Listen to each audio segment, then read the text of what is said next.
Okay.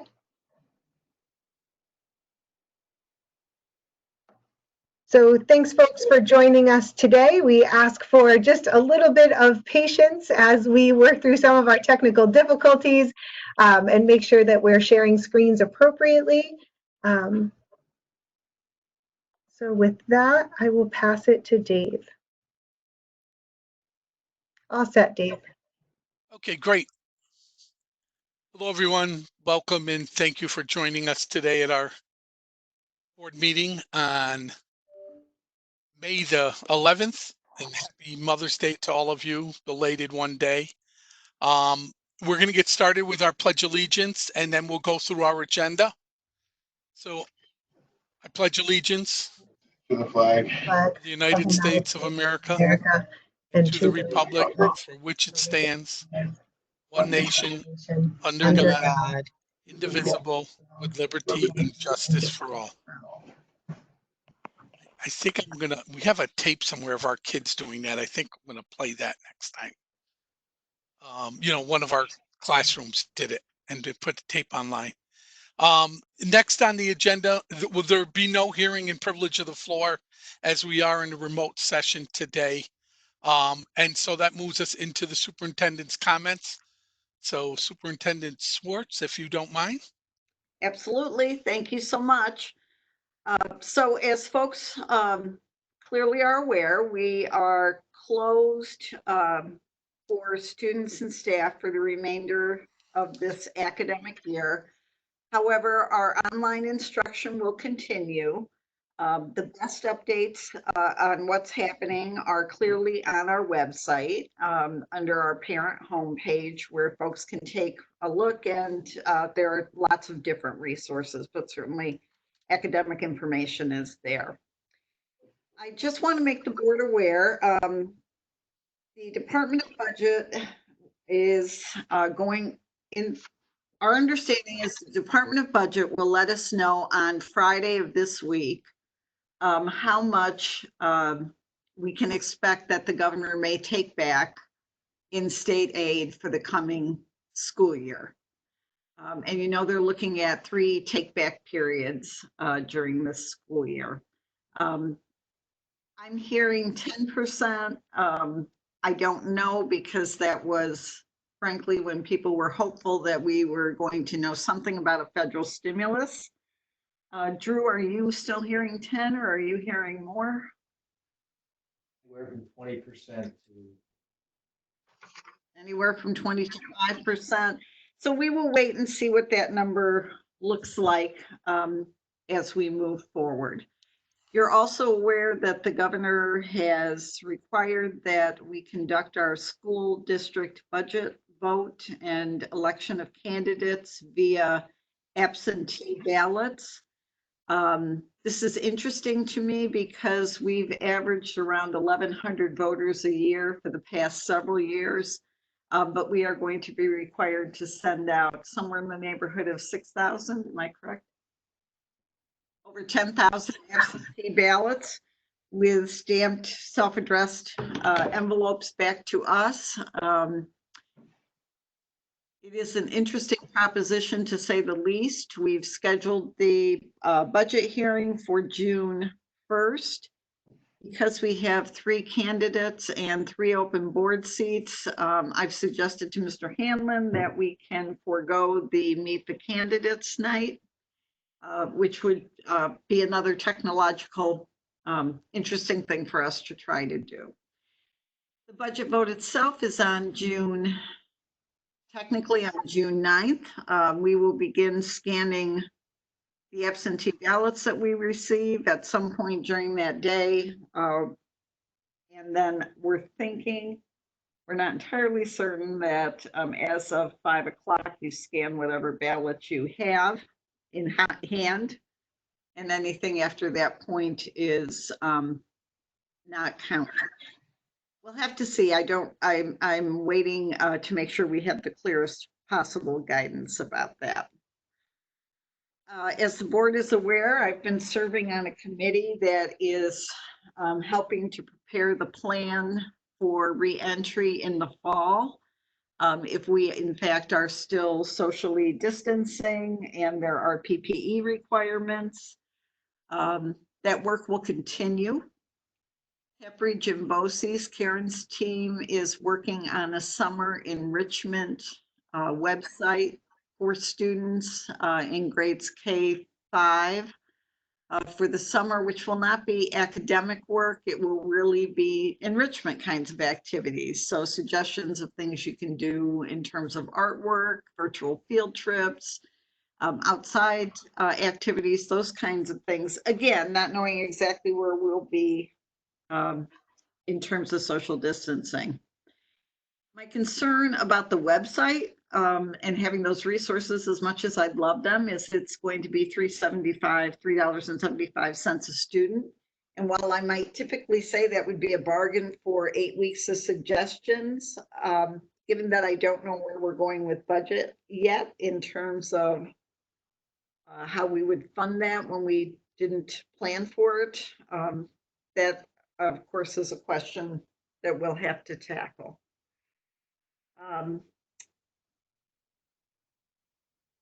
I've had several questions about graduation and several great suggestions about graduation, but I would just remind the board at this point, the governor is saying we cannot have large gatherings. So graduation was actually mentioned in, I think, the last executive order. So even though we've talked about, we could do it on our football field and space our students out, that we could restrict attendance at graduation to perhaps, that there are all the things you can do. At this point, by executive order, we really can't gather for a graduation. Now, do I anticipate that might change? Yes, and we have plenty of time. You know, we weren't slated to graduate till the last weekend in June. So there's time for us to work this out.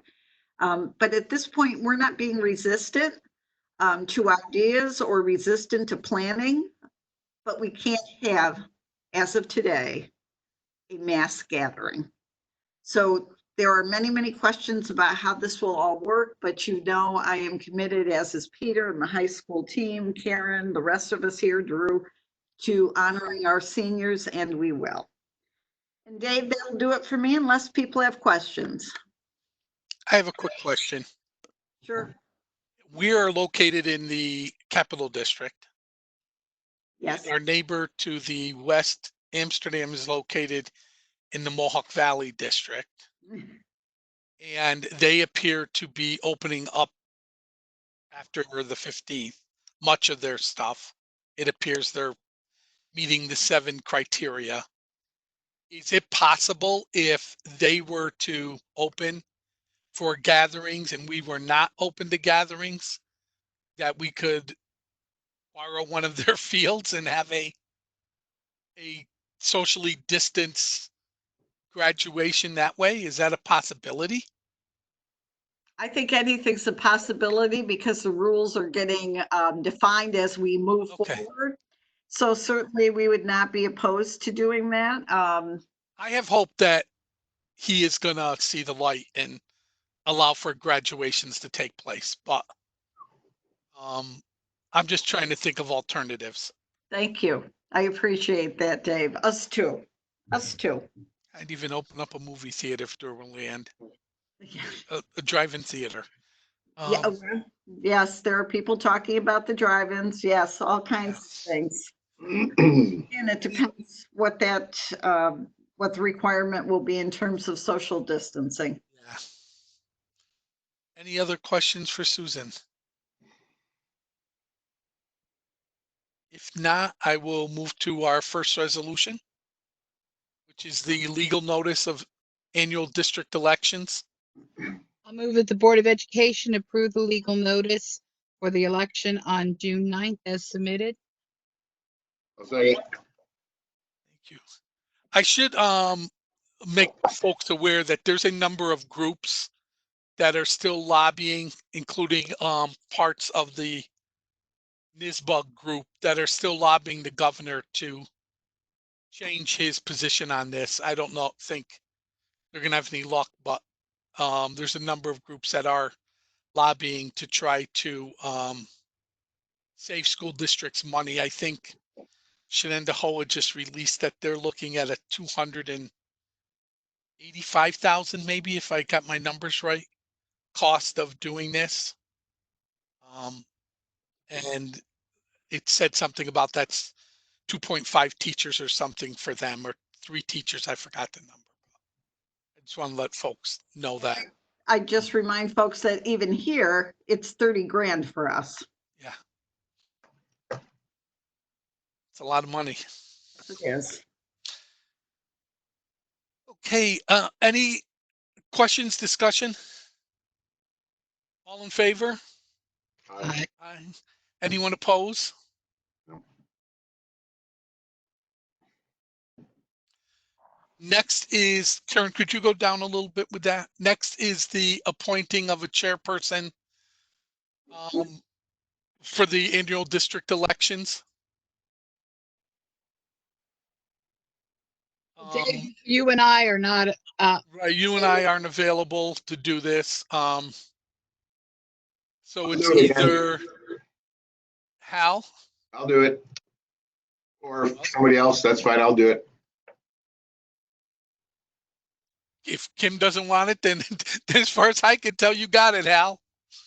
I'll let Hal take it and then understudy. How's that sound? There you go. Sounds good. Thank you, Kim. my computer indicates that Bill has joined us. I see that on the, but I haven't heard him yet. He's muted. Oh, there he is. I see his face. Bill, are you muted? Yeah. Okay, now you're not. Perfect, Bill. We were just Okay, at number so I- 4. I don't know if you had heard. We just finished number 4. We were Yep, just I making did. a selection at number 4. Okay. I'm sorry, number 6, the appointing of a chairperson. And Hal said he would do it, and we were gonna take a vote on it. Any other comments, or if not, all in favor? Aye. Has it Is been any- moved and seconded, Dave? I thought we did. I thought, I don't I'll moved believe it. so. yeah. Did somebody second? I thought I heard somebody second. I did. Kimmy? Yeah. Thank you, Kim. All in favor? Aye. Anyone opposed? Thank you. So Hal, you are it. Next is to appoint a chief inspector of the school district for the annual district election. I'll move that we appoint Bruce Rowledge as the chief inspector for the election. And Second, also, oops, go ahead, Point. and also that we appoint the assistant clerks and inspectors as listed on the agenda. Thank you. Second. Second. Thank you, Hal. Yeah. Any questions on those? All in favor? Aye. Aye. Anyone Aye. opposed? No opposed. Thank you.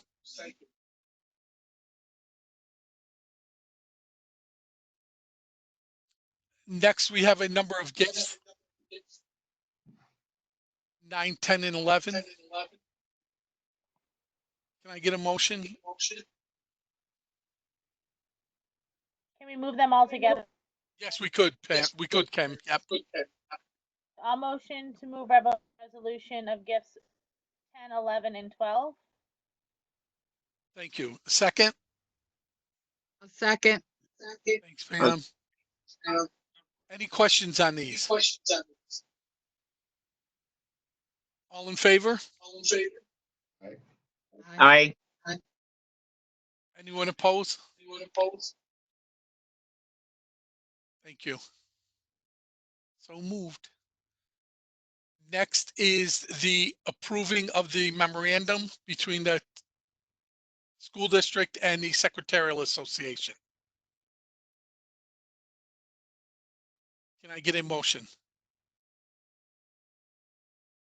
I'll motion to move the memorandum agreement by and between the Scotia-Glenville Central School District and the Scotia-Glenville School Employees Local 766 and Council 66 of the American Federation of State, County, and Municipal Employees.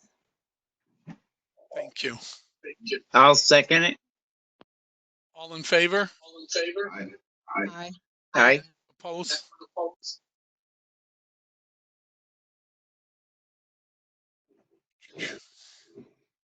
Kim, you did both, right?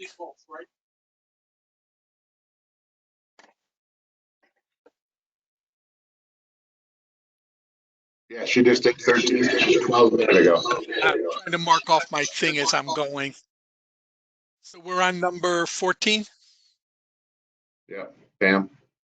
I will move staffing, placement of children with disabilities, bids, and the minutes for March 9th, March 23rd, April 6th, and April 22nd as submitted. Thank you, Pam. So you left Aye. budget transfers. Thank you. Any questions on any of these? No, sir. All in favor? Aye. Aye. Anyone oppose? Okay. Next are our budget transfers. Are there any questions on our budget transfers? If there are none, we'll move those to approve with Drew. And that brings us to other business.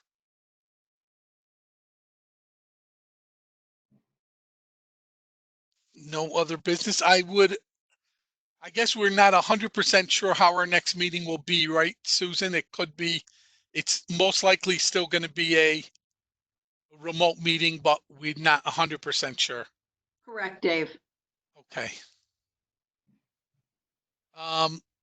Because of the extenuating circumstances, again, we won't be doing a hearing and privilege of the floor. But for anyone who did want to address the board, I would just ask that you submit an email to the Board of Education. Our email address is up, is on the website, or to the district office, and it will get forwarded to the Board of Education, and we will deal with it in that manner.